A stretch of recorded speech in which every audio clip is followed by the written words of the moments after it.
Well, today I am going to be painting my friend here, Dasher, and I'm excited for you to come along for the ride since this is the holiday season. And I am very excited for today's video. So come join me now so we can paint Dasher here. I love Reindeer. I get my reference photos off of unsplash.com. It's a great resource, and if you're ever looking for good reference photos, I highly recommend that you check them out because they have lots of great options, and it's for all intents and purposes free. So if you are looking for, any inspiration, whether it be animals or landscapes or anything of the sort, I highly recommend unsplash.com. Okay, so this is my reindeer, and my reference photo does not have bells and a nice strap here. So I added this just for a touch of Christmas. And we're going to start the painting off with some undertones because I like to do underpainting for a lot of my animal artwork. We're going to mix sepia. I'm adding in some burnt umber just to give it a little bit more of a reddish tone. And so we're going to mix this paint right here, get sort of like a nice, it's thick, but it's not too thick. So there should be some transparency there. And I'm gonna start with, I like these Cosmotop spin brushes. They have the ability, they're kind of cat tongues. So if you've ever heard the cat tongue name for a brush, that's what that is. You can have it get thin lines, but you can also get nice thick lines. And since we're underpainting, I really don't need a specific brush. I just want it to be big enough so that I can get some nice coverage without having to work too hard. And so I'm really just trying to get a base color here just to give it some color instead of all white right off the top. And you'll see here, I don't want a straight line. I want to have a furry texture right here. And so that way it's going to not be a straight line because you really don't want a straight line when you're creating anything of an animal because you want to get that nice texture of that natural fur line that's coming down off the coat. Okay, and so before this dries, I want to spread that color out into the face, into the ear. Yeah, and so this color, again, is sepia mixed with burnt umber. You don't want any hard lines in your base painting because that's gonna look funny. It's gonna be hard to kind of soften. You're gonna have to work at softening it if you end up wanting to get a softer edge. And so I really try hard to keep it nice and sort of light, no hard edges. Now, yeah, so there you go. So that's our base for the top portion of him. Let's go under the bells here just to get a nice color here under on his coat. And again, keep that edge not a hard line, and we're going to want to soften this too, right? Because his little furs are going to be sticking up. They're not really going to be flat. Okay, and there we go. Okay, so that is our base. We're going to let it dry, and then once it's dry, we can move on to bigger and better things. In the meantime, let's move to his antlers, which we're going to use a little brown mixed. I have some leftover black Payne's gray here. It's not really black, it's Payne's gray. I'm going to take some of that brown, mix it with the gray, and we're just going to do a base coat of the antlers to give it sort of a light color to start. Using a smaller brush. This is actually a really cheap brush, and I'm not gonna continue with it because you can see like these little hairs sticking out. You don't really want that. So I'm going to use my 3 for this. Back to getting some color on the brush. And you just want to kind of get a base color there so that you have something to work with. It's better than having just the white tone of the paper underneath because then it looks very shallow. When you have underpainting in your paintings, you're giving it a little bit more depth without even trying, because it's going to give you color even in the lightest spots. When we have lights and shadows, there's really very rarely a situation where you only have white, right? So there's some sort of color there, whether or not it's white in the picture. It may look white to the eye, but there's always some level of color there. And so doing an underpainting allows for those highlights to sort of shine through without getting the white of the paper. So it looks more natural, especially when we're doing wildlife, right? We want to try to capture that essence of the animal that's real, and it's very rare on an animal that you're going to see a very white spot. Unless, of course, your photograph is overexposed, but that's not really usually a case that you're using a reference photo with an overexposure. Okay, so again, oh, my cat's hair. Don't mind the cat hair. If you work in a studio and you let your animals into your studio, very solid chance you're going to get a cat hair or a dog hair, whatever the animal is. Or if you have a guinea pig, maybe a guinea pig hair. Okay. Oh, and I got the hair off. Perfect. Okay, I'm going to stop and let everything dry, and then we're going to come back to this. Okay, so our underpainting is pretty dry, and the way to tell is you can lightly tap sections of your painting, and they will be cool to the touch if they aren't dry. And there's a little section here that's a little damp, but I'm not worried about that section. I'm more worried about where we're getting into details. So the next thing I want to do is I'm going to take the next level of color that I want to work with to start layering in darker shades. So I'm going to grab a little bit more sepia than I had before. So when we look at the reference photo, we have some darker spots, and we're going to start filling in those areas. And if you struggle with finding the shadows in paintings or in photographs when you're working with them, you can do this trick, which is basically you're squinting. You squint when you look at the picture, and it's going to give you the ability to see things a little differently than you would if you were looking at it normally. It gives us sort of like almost like a filter to look through and then spot where the shadows are. So I highly urge you with your reference photos to do that. So you can see I'm not really getting specific about my fur yet. I'm just trying to shade in where darker layers of color are. So the next part is around his eye, and it's not this dark. So we're going to make it a little lighter over here. And we're going to sort of paint around the eye a little bit, it's a little dark still, so I'm going to lighten it up. Now, if you are finding that you have a darker section, I use paper towels quite a bit, and you can blot it a little bit if you're finding it's coming in a little too dark. Okay, and then around up here on his eye, it's darker as well. And then into the nose. I was contemplating making his nose red.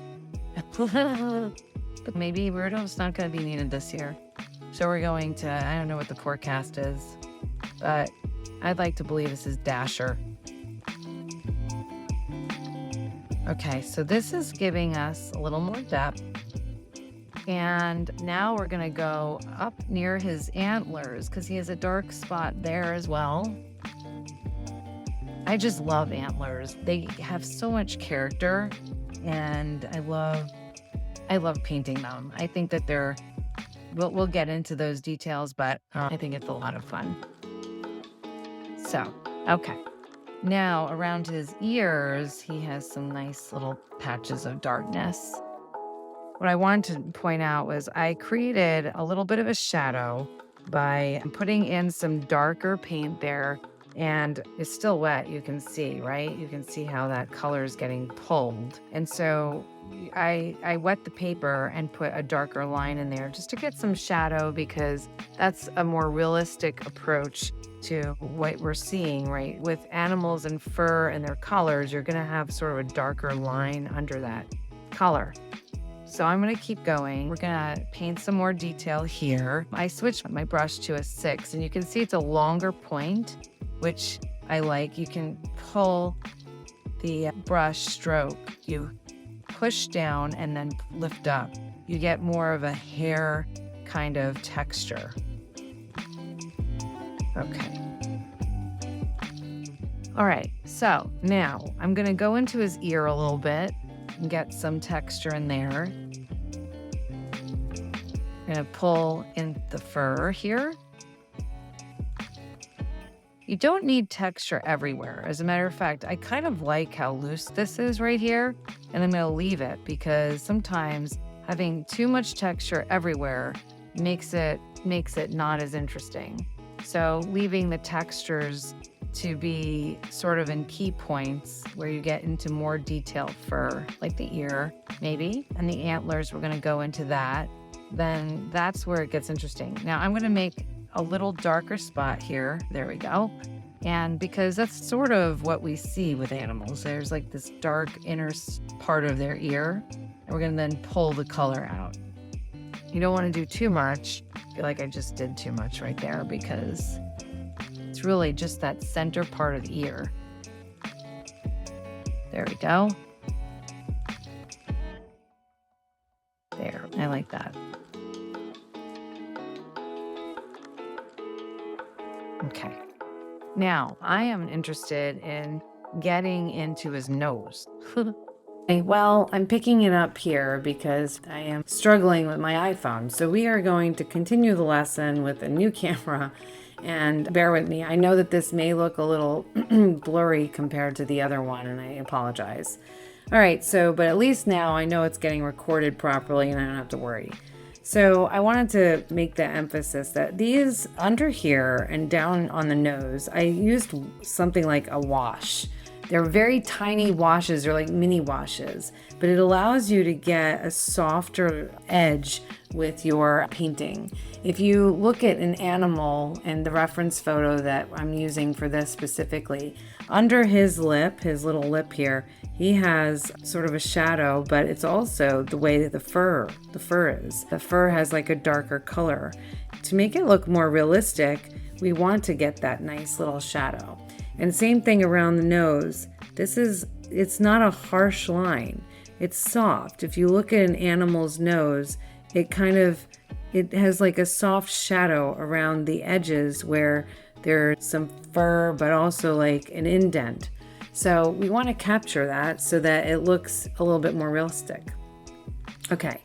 In the eye, in the corner of the eye, it's a darker part of the eye. And by the way, I don't know if I said this earlier, if you have too much water, just blot, okay? Blot your painting. I'm going to mix that black with the brown because it's a more realistic color. But this section of the deer's eye is going to have, there's like a little, just think about your corner of your eye. There's a darker place in that spot and around his actual eye. I'm using a 1 round. So this allows me to get a little bit more smaller details without making my strokes too big. So right now I'm just painting a darker area around the actual eye. And we're making that right now. Okay.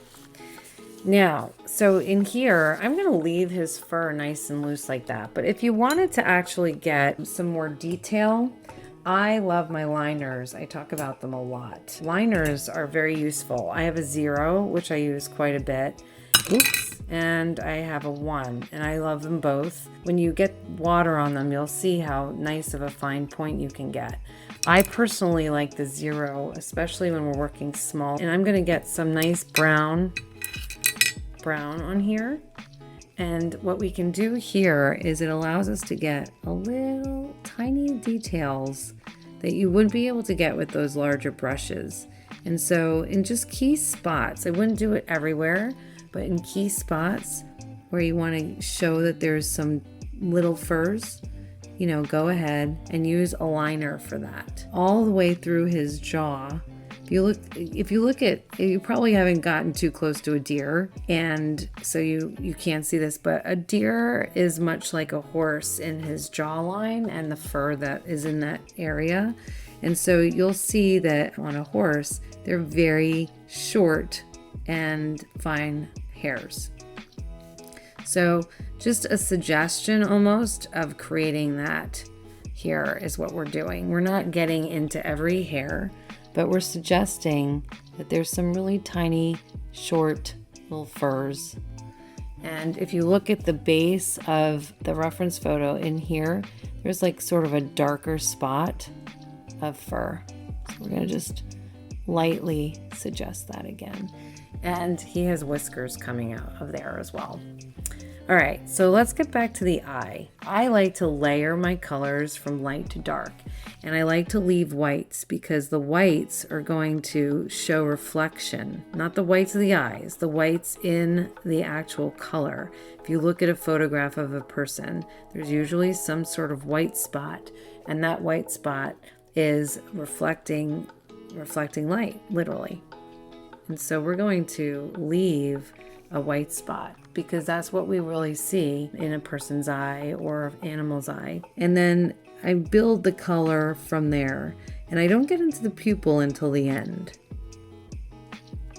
So right now we're getting into the color, and around the eye you'll have darker colors around the eye versus in the center, because the center is reflecting the most light. So I'm going to add a touch more of darker brown. This is sepia. I've been using sepia a lot on this painting, and that's because it's actually a very close color to the fur of the deer. Okay, so it looks like we have an opportunity here to bring in like a little wash, my mini washes. We're going to bring in the color here. Now we're going to get a little bit of Payne's gray. You got to be careful because this is still a little wet. We're going to add in a little Payne's gray to suggest the pupil. Okay, his pupil is probably, I don't know if you know this, but they are not round. They are rectangular, much like a goat. If you look at a horse's eye, same thing. But look at how it pops, right? It pops up because we're using multiple colors and we're leaving the white. Let's get a little more darker brown up near the lid. Okay. We don't want that black to bleed in too much. Okay. Gonna add a little more brown on the side. All right, now I want to look at the antlers. The antler is going to have almost like a texture of bark. So we get a lot of nice lines, but also like some mottled areas. And so I like to use salt. Now the salt here, this is salt, cat hair. Again, sorry. But I will be using this, and we don't need a lot. We really don't. I'm going to use Payne's gray and brown, or sepia. And I'm going to use actually a little bigger. I'm going to use my 3 instead of my 1. And I'm going to start on the edge where it's darkest. Okay. I'm going to bring in a little bit more water.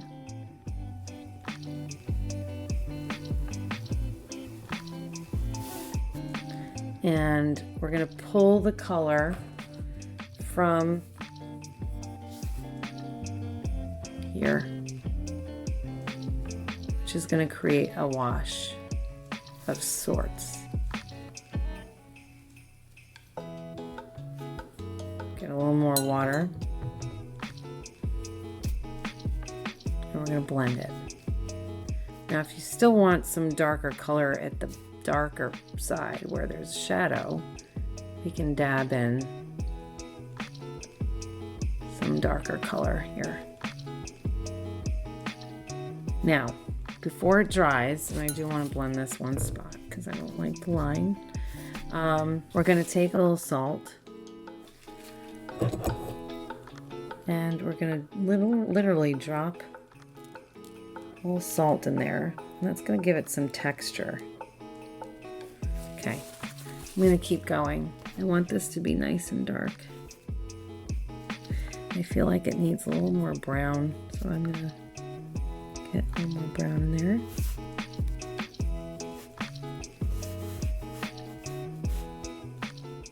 And you can start, instead of doing the mini wash, you can start creating some lines, because if you look at the antler, there's quite a bit of lines, like bark almost, in there.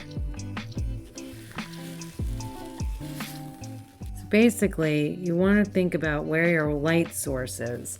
If your light source is going from, in this case, it's pretty broad daylight, right? It's coming pretty much down on him. So anything on the bottom edge of the antler is going to be darker than what's going to be on the top, because the darker side is the side that doesn't have as much light coming onto it.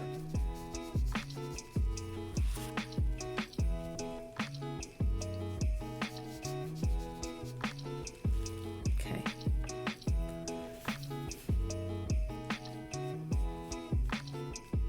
So we got a little texture. It wasn't a lot, but you don't need a lot. Some people, I am one of them. I sometimes feel like the salt makes it hard to control what you're doing, because first of all, you have to let it dry.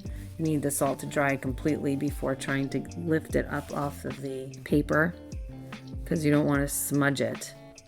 So sometimes just using a little dabbing technique can give you a similar look. Now the back antler has some really beautiful lines in it, so I'm gonna literally draw those nice lines. It's almost like driftwood. And I need to emphasize here that subtlety can go a long way.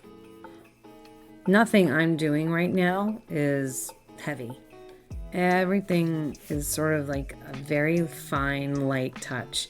And you can see, even with that, the fine light touch, I'm not putting a lot of paint on the brush. You're getting a lot out of that, because it's easier to layer your paint on than it is to try to take it off. So going too light will allow you to go back and add paint where you need it and add color, versus trying to take off paint that you put too much of on. Okay, almost done. I mean, this is really, because this is small, and I think this is something I talk about with you, because it's small, you don't have to worry about as much detail. You know, you can be more suggestive about what you're doing, and that's the beauty of working small. You can sort of learn as you go. You can fine tune and focus on details without getting overwhelmed, right? And so all of these details will show, but it didn't take very long as compared to if you had a huge piece that you were working on. It would take a lot more time, and it would take a lot more thought about how you were going to approach all of the details that you're putting into your painting. Okay, so we're almost done with the antlers.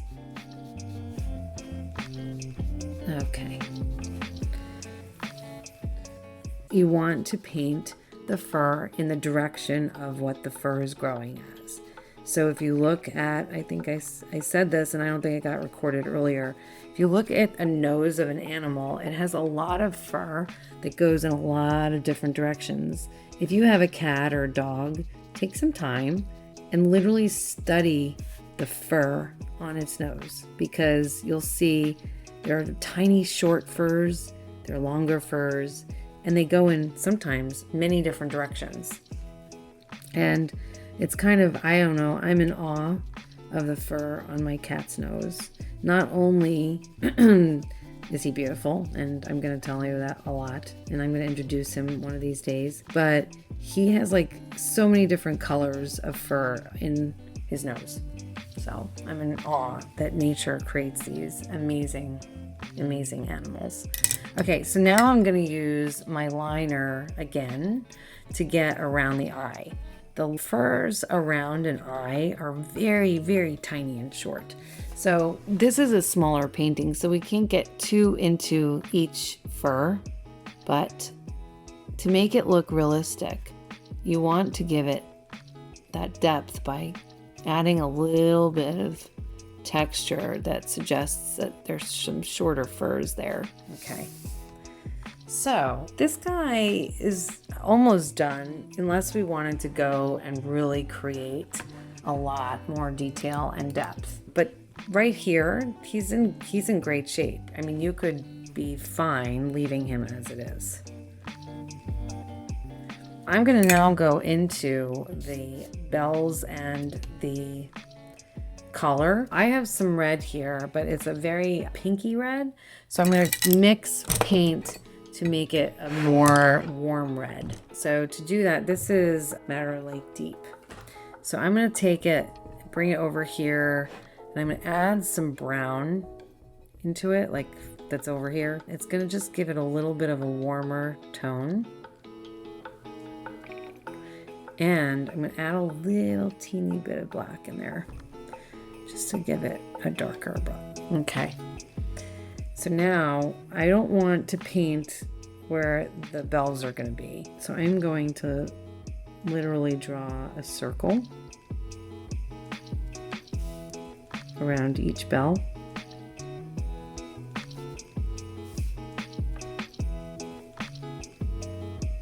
And then paint the rest.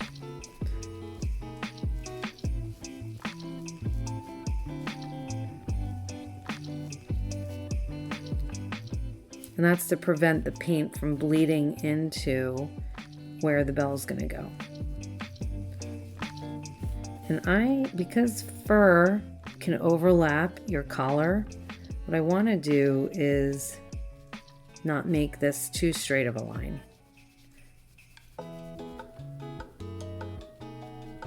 So we're going to kind of suggest that fur is covering it with these little lines. Okay, so there we go. I kind of want to add more depth in right here because it's not that dark. And if you look again at that reference photo, you're going to have darker colors. And so to get darker, you really need thicker paint. But again, being suggestive about it is perfectly fine. So I'm not really going to get into each fur. I'm going to suggest sort of directionally how the fur comes in, and I'm going to keep it pretty loose and not into every specific strand of fur. Now, in case you were wondering, a reindeer, you may know this, a reindeer is a caribou. So what we call reindeer at Christmas, they're really caribou. And if you've seen a real caribou, a caribou is really small. They're really tiny compared to some of the images we have of real reindeer. Well, reindeer that we see in holiday cards and such. Now you want to stay away from the red, or you're going to pull the brown into the red, and you don't want to, but we're going to just try to blend the color in here a little bit so that it's not so stark of a difference.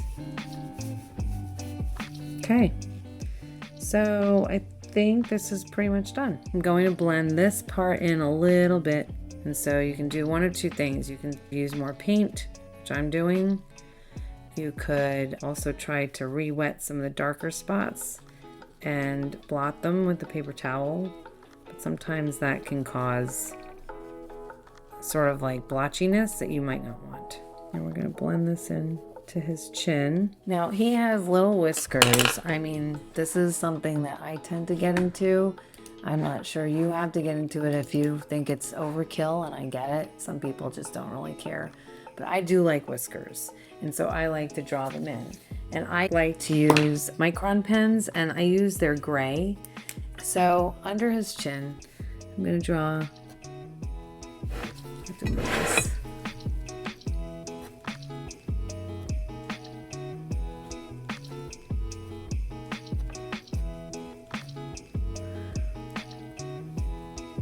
And this one, like right here, to give it a little more character. And you can use these for a variety of reasons. Like you could dot some texture in his nose, right? You can get into more of a line here. And you can even, if you wanted to get some more detail around the eye, but I would never use a black. I would use a gray because it's a more natural look. Now, I can sometimes be very literal about my reference photos, but obviously reference photos can be used as long as you have the rights to use them. You can use them in any which way you want. So you can use them for more of a guidance, or if you really love the photo, you can really use the photo in almost a more exact way. You just want to make sure that you are using, especially if you're selling your artwork, you want to make sure that your art is coming from a reference photo, if you're using one, that is royalty free, and you do not have to worry about copyright infringement. Because if you do use somebody's photo and they don't give you permission, you could be opening yourself up to a possible lawsuit. Okay, let's darken this up. Because if you, once again, because if you look at the actual picture, the base of the antlers are darker. Now this is dry, so I'm going to remove the salt. Now you can see the texture that has developed from it. Now salt will eat at your paper, so you want to use it sparingly. You don't want to use too much, because if you use too much, it will damage the paper. And you don't want to do that.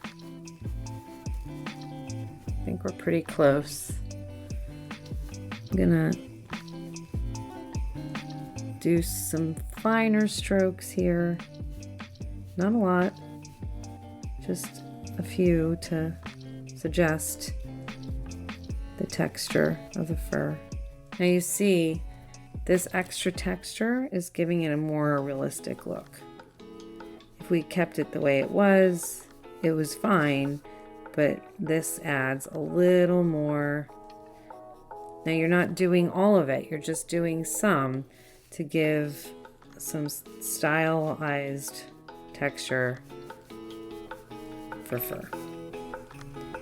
Okay, now if you can see, there's a lot of texture that doesn't make this look very soft. So to soften it up, what I do is sometimes I do an overpainting. So it literally is a very light wash over the painting. And then I'll soften up some of those areas that look like there's a stark difference between certain areas. It doesn't look natural.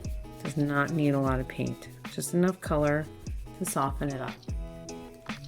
His mouth needs a little more color.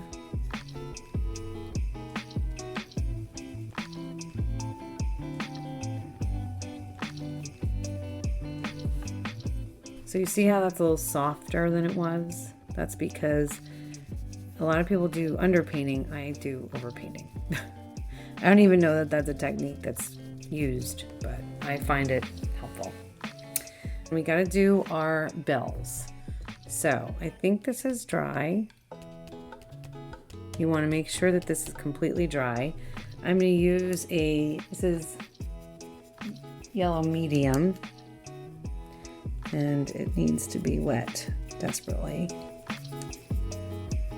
Okay, and so I'm just gonna dab some yellow in here. Now you wanted this paint the red to be completely dry. Otherwise the red and the yellow would bleed together. So the key to not having that happen is to make sure that the paint that you don't want bleeding together is dry. I've actually painted a little over the red and it was fine because it was dry. And you can't really even tell. And now I'm going to use this is a round, but it's a very, very, very little round. It's a 3/0. And look how tiny that is, right? But that's great for getting very tiny details into something.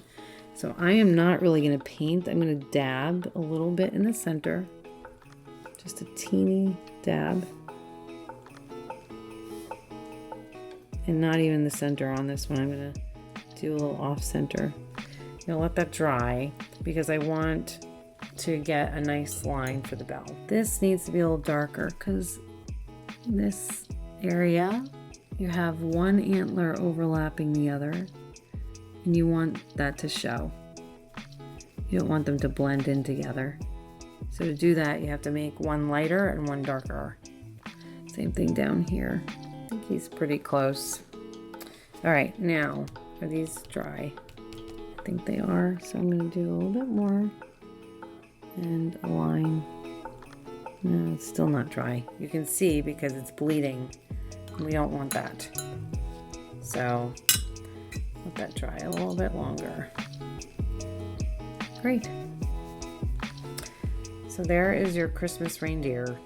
This I'm not that happy about, the way the fur is overlapping. So I'm going to just go in there and try to fix it. Again, trying to get that eye. That eye fur is a little darker around this area.